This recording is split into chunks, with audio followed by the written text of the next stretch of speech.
Magandang araw po sa inyong lahat. Nandito na naman po akong muli upang talakayin ang isang katanungan na kung bakit pinapahintulutang mag-asawa ng mahigit sa isa ang isang lalaking Muslim. Alam niyo po ba ang polygamy? Ang polygamy ay nangangahulugan ng isang sistema ng pag-aasawa kung saan ang isang tao ay maaaring magkaroon ng higit sa isang asawa. Ang polygamy ay may dalawang uri. Ito una ay ang polygyny, kung saan ang isang lalaki ay maaaring magpakasal ng higit sa isang babae. At ang isa naman ay polyandry, kung saan ang babae ay maaaring magpakasal ng higit sa isang lalaki. Sa Islam, ang limitadong polygyny lamang ang pinapahintulutan, or yung pagpapakasal ng lalaki ng mahigit sa isang babae. At ang polyandry ay lubusang ipinagbabawal. Ngayon, balikan naman natin ang orihinal na tanong. Bakit ang isang lalaki ay pinapahintulutang magkaroon ng mahigit sa isang asawa? Alam niyo po ba na ang Quran lamang ang natatanging relihiyosong kasulatan sa mundo na nagtataglay ng pariralang mag-asawa ng isa lamang? Wala pang ibang relihiyosong aklat na nag-uutos sa mga kalalakihan na magkaroon lamang ng iisang asawa, maliban sa banal na Quran. Ayon sa mga kasultang ito, ay ang isa ay maaaring mag-asawa ng kahit ilan ang kanilang gustuhin. Nitong huli na lamang na ang mga paring Hindu at ang simbahang Kristiyano ay nagtakda ng bilang ng asawa sa isa.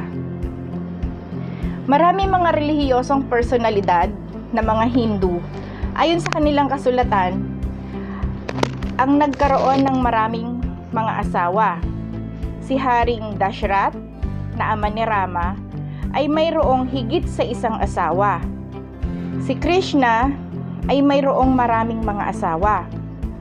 Noong unang panahon, ang mga lalaking Kristiyano ay pinapahintulutang mag-asawa ng mga babae ayon sa bilang na kanilang gusto. Yamang ang Biblia ay hindi nagtatakda ng bilang ng mapapangasawa. Nito lamang mga nakalipas na siglo nagtakda ng bilang ng mapapangasawa ang simbahan sa isa. Ang polygyny naman ay pinapahintulutan sa Judaism o Hudyo.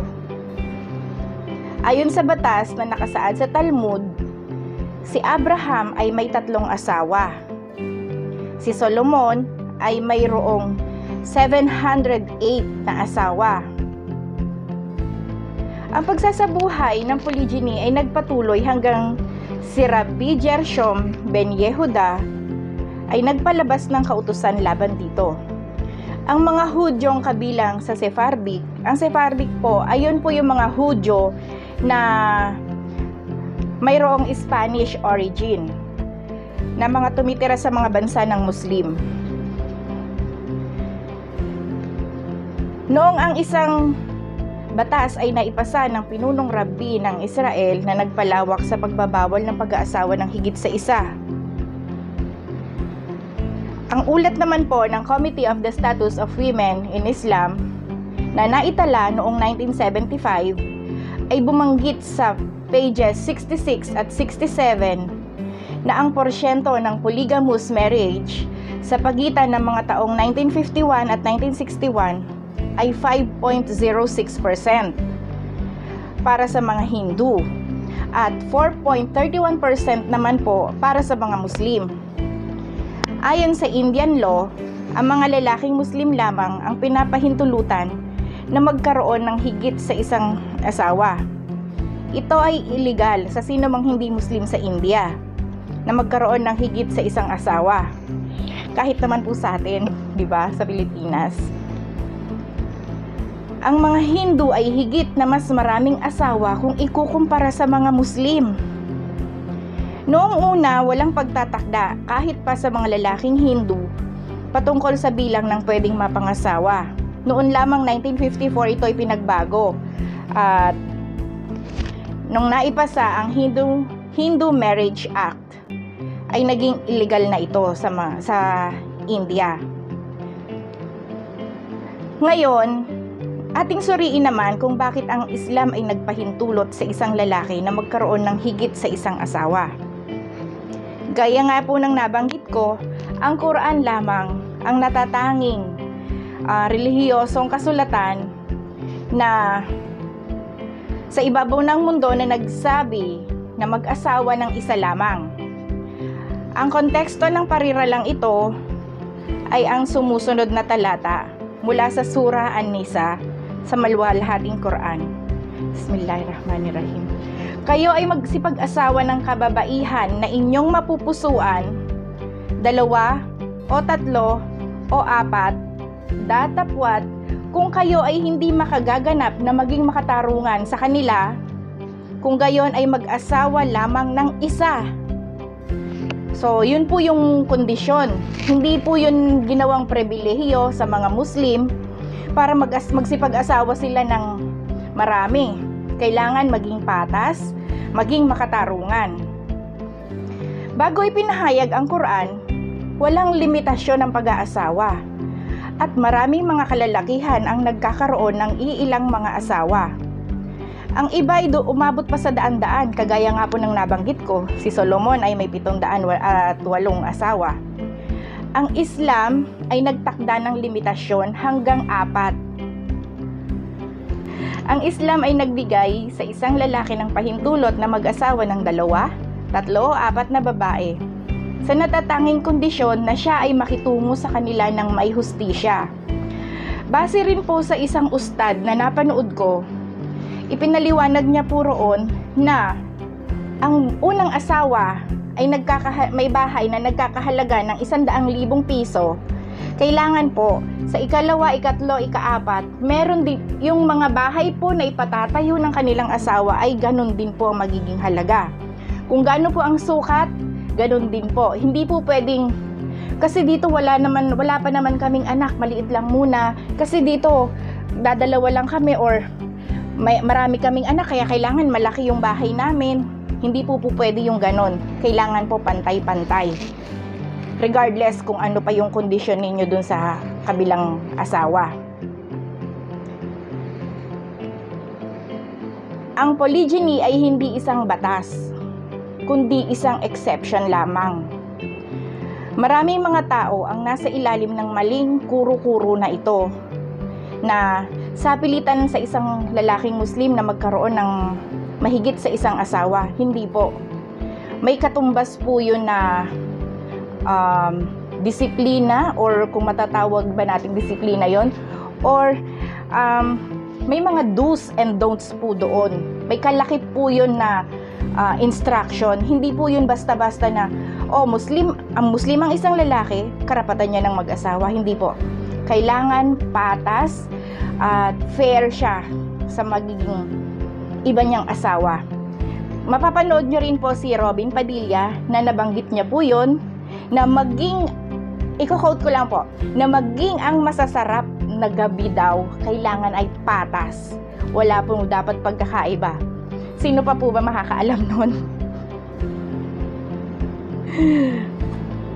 Hindi maaaring sabihin na ang isang Muslim na mayroong 2 asawa, 3 o 4 ay mas mabuting Muslim kung ikukumpara sa isa na mayroon lamang iisang asawa.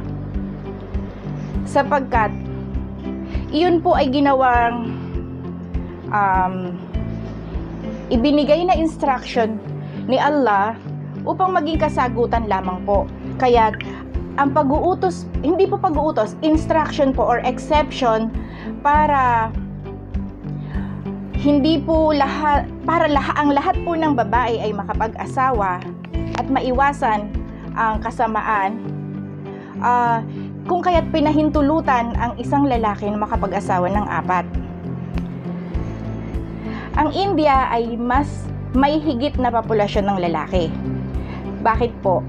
Dahil fetus pa lamang, pagka nalaman na nila na ang ipinagbubuntis ay isang babae, iyon po ay kanilang pina-abort. Kaya't hindi tumataas ang populasyon ng mga babae sa kanilang bansa.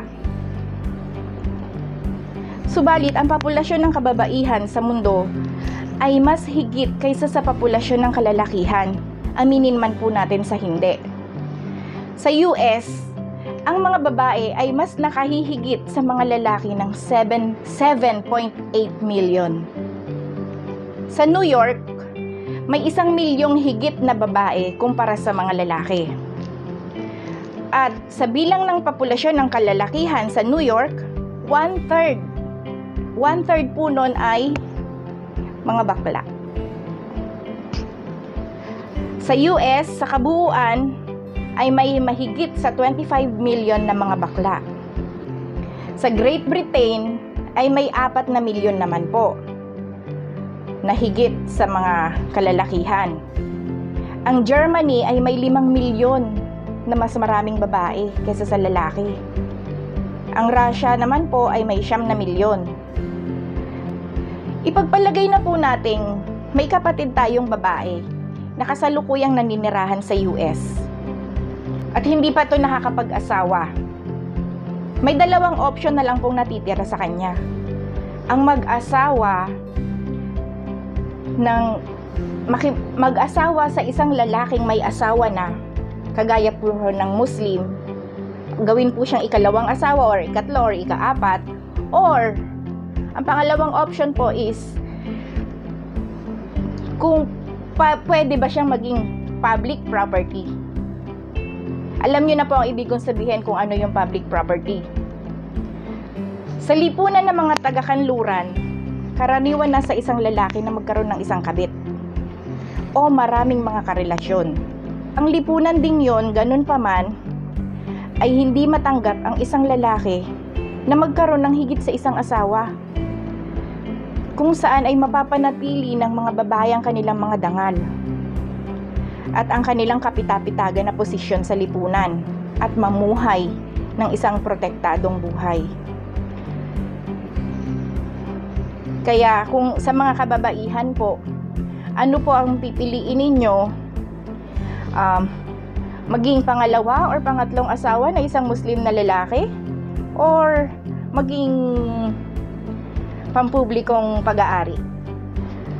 Marami pang ibang mga dahilan kung bakit ang Islam ay nagpapahintulot sa limitadong polygyny. Ngunit, ito ay higit sa lahat upang mapangalagaan ang dangal nating mga babae. Hanggang sa susunod po, ABP at your service. Abangan nyo po, maghahanap ako ng mai-interview tungkol dito sa topic ko na to. At inshallah, next upload, yun na po. Maraming salamat po.